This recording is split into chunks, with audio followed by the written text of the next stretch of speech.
Hello everyone, this is Leon Vanguard of Vanguard Smithing, and today we're going to talk about how to take a small bandsaw and make it do all the big jobs in your shop with minimal space.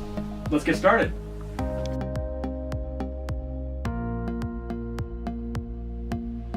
So the reason I'm using this one instead of a full metal bandsaw is because, as you can see, my shop is very small. The metal bandsaw is too big. The wood bandsaw would fit in my shop right now, but the revolutions per minute are way too quick. When you're cutting through high carbon steel, you got to cut slow. You got to cut around 180 revolutions per minute, and the wood bandsaws cut around 1,000, and the metal bandsaws would take up way too much space and cost me way too much money. This right here will cut through metal and wood, and it's nice and compact. And the only thing you have to really maintain is make sure this blade stays cool.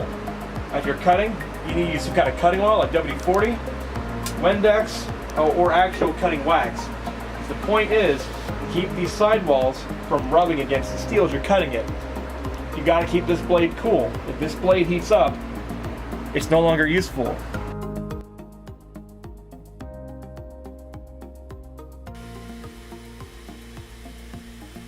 At this point, we'll be making long, straight cuts along the blade.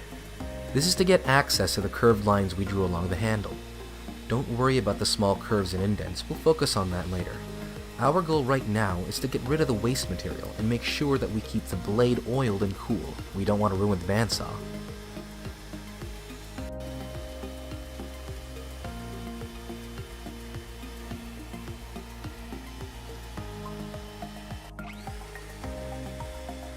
Now that we have access to the inner curve of the handle, we'll make small, straight cuts about 5 mm apart, making sure we stay outside of the Sharpie line. This makes cutting deep curves easy on both you and the blade.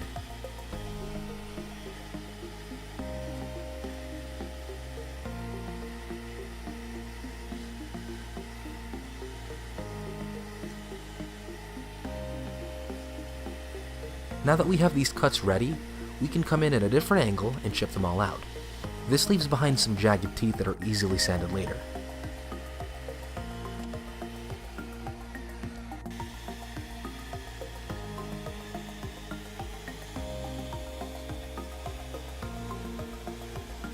Now for the belly of the handle. We could try making several straight lines and cuts, but it's much easier again to add the smaller cuts along the curve. The same techniques we used before. Jagged edges will be left again, but we'll worry about that later.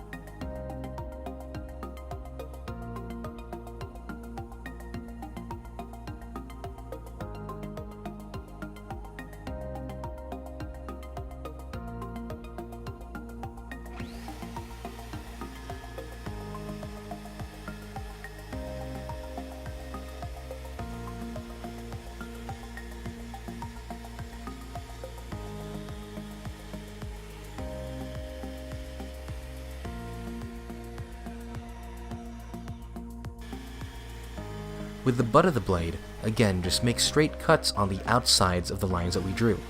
We'll focus on the curves on the belt sander.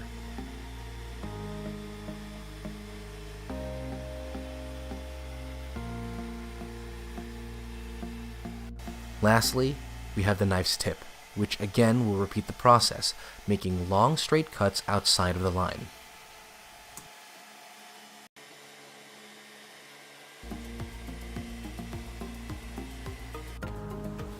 So I hope this helped today. This tool has a small footprint for your shop, has a lot of versatility, can cut steel, non-ferrous metals, and wood. Your only limitation is really the depth and the throat, but it's compact, it's very useful, and I would recommend it for everyone's shop. Hope you enjoyed the video today. Please like and subscribe. If you want to support the channel, just check the link in the description. Have a good night. And go for it when you're ready. So the reason I'm using this one instead of a full metal bandsaw is because, as you can see, my shop is very small. The metal bandsaw is too big. Alright. Okay, got it. So it's just a small video.